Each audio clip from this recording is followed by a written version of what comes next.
This isn't just rumor season, this is decision season. The Bears are staring at moves that could shape the next 5 years.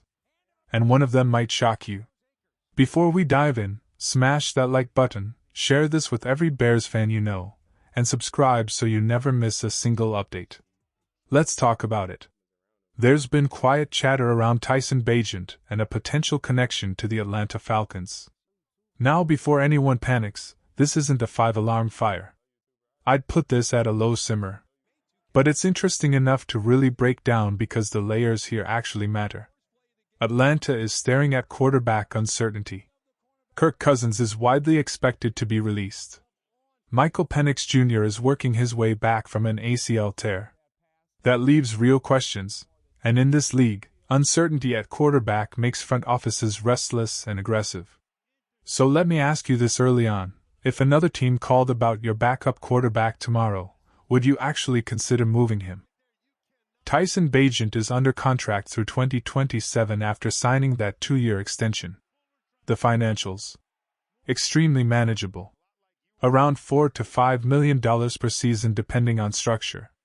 For a young quarterback with real starting experience, that's a bargain in today's NFL economy where even average backups can cost significantly more. And here's the part people gloss over: Bagent isn't just some preseason flash.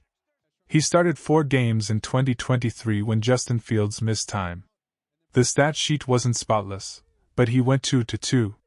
He showed composure in hostile environments. He operated the offense without panic. For an undrafted quarterback thrown into meaningful snaps, that's not nothing. Fast forward to last preseason. He looked sharper, more decisive, processing faster. The ball came out quicker. That late game-winning drive against Kansas City in the preseason, over 90 yards under pressure, that wasn't random. That was visible development. That was command. Now think about Atlanta's perspective. Ian Cunningham is in that building now. He was part of the Bears leadership group when Bagent was identified and signed as an undrafted free agent. He knows the evaluation history. He knows the work habits. He understands the trajectory. Add in veteran voices like Matt Ryan, who visited Bears camp in 2024 and reportedly spoke highly of Bagent's improvement and confidence. When respected quarterbacks notice growth, front offices listen. From a schematic standpoint, Bagent fits the mold many modern offenses prefer. Quick decisions. Accurate underneath throws. Comfortable operating play action. He's not reckless. He plays within structure. For a team that might need early season stability while waiting on a recovering starter, that's appealing. But let's bring this back to Chicago. Caleb Williams is the franchise quarterback. He proved durable as a rookie. He absorbed hits. He stayed available. He didn't miss time. That matters.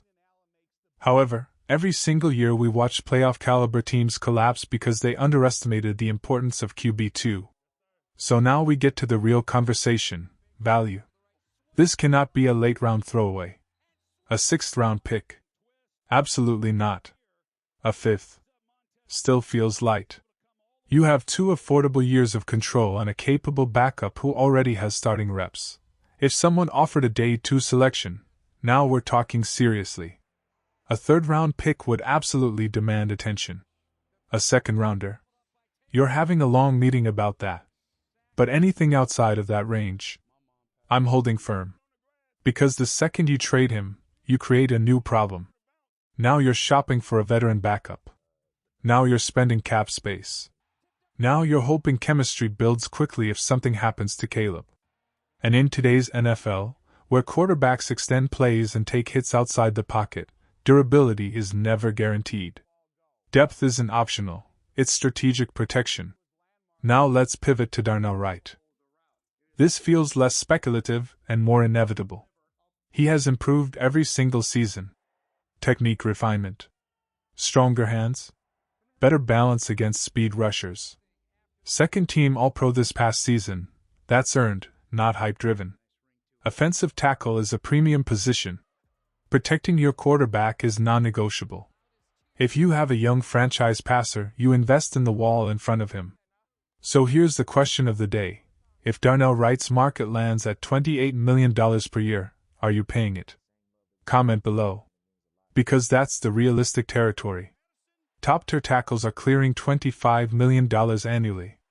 Christian Darrisaw signed at $26 million per year a couple of seasons ago. Penei Sewell sits near the top of the right tackle market. Wright's trajectory puts him right in that conversation. A potential framework could be 4 years, $110 to $115 million with strong guarantees.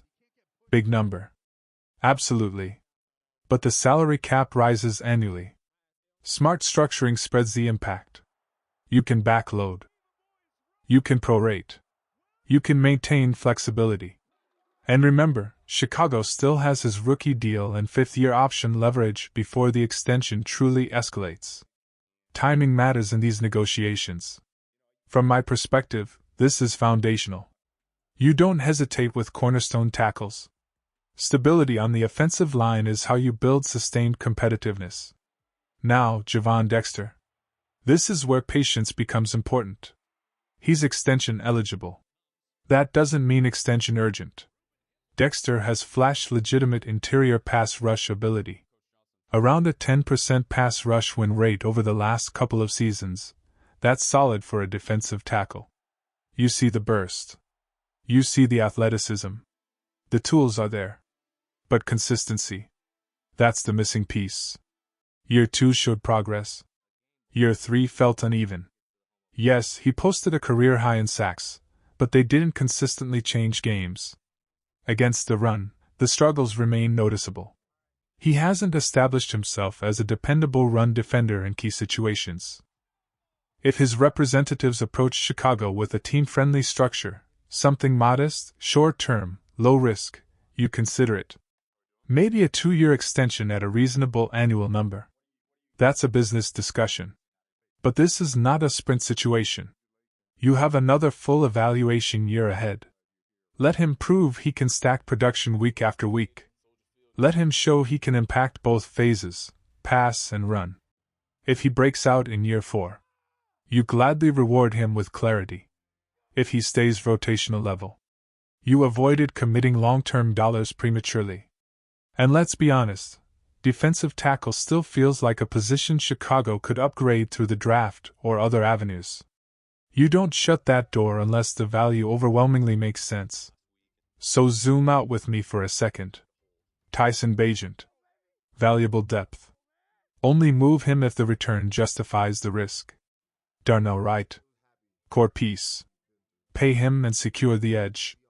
Gervon Dexter. Talent present, but patience required. This is what disciplined roster construction looks like. You weigh leverage. You project growth curves. You protect premium positions.